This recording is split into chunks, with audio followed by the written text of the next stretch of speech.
কবর জসিমউদ্দিন। ওইখানে তোর দাদির কবর, ডালিম গাছের তলে। ৩০ বছর ভিজাইয়া রেখেছি দুই নয়নের জলে। এতটুকু তারে ঘরে এনেছিনু সোনার মতন মুখ। পুতুলের বিয়ে ভেঙে গেল বলে কেঁদে ভাসাইত বুক। এখানে ওখানে ঘুরিয়া ফিরিতে ভেবে হইতাম সারা। সারা বাড়ি এই ভরি এত সোনা মোর ছড়াইয়া দিল কারা। সোনালি উষায় সোনামুখে তার আমার নয়ন ভরি। লাঙল লইয়া খেতে ছুটিতাম গায়ের উপর ধরি।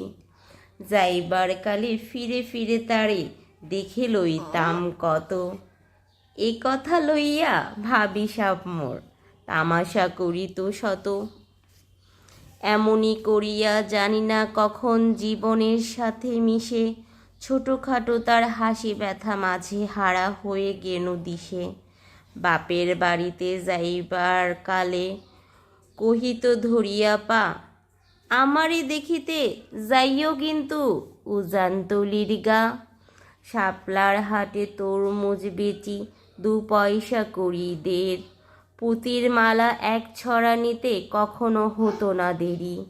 ১.৫ পয়সার তামাক এবং মাজন লইয়া ঘাটে সন্ধ্যাবেলায় ছুটে যাইতাম শ্বশুর বাড়ির বাটে। হেসো না শোনো দাদু, সেই তামাক মাজন পেয়ে। দাদি যে তোমার কত খুশি হতো দেখিতিস যদি চেয়ে। নখ নেড়ে নেড়ে কহিত হাসিয়া, এতদিন পরে এলে।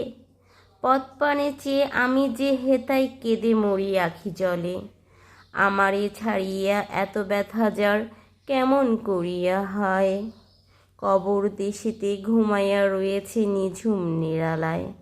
হাত জোর করে দোয়া মাঙো দাদু, আয় খোদা দয়াময়। আমার দাদির তরেতে যেন গো বেস্ত নাজিল হয়।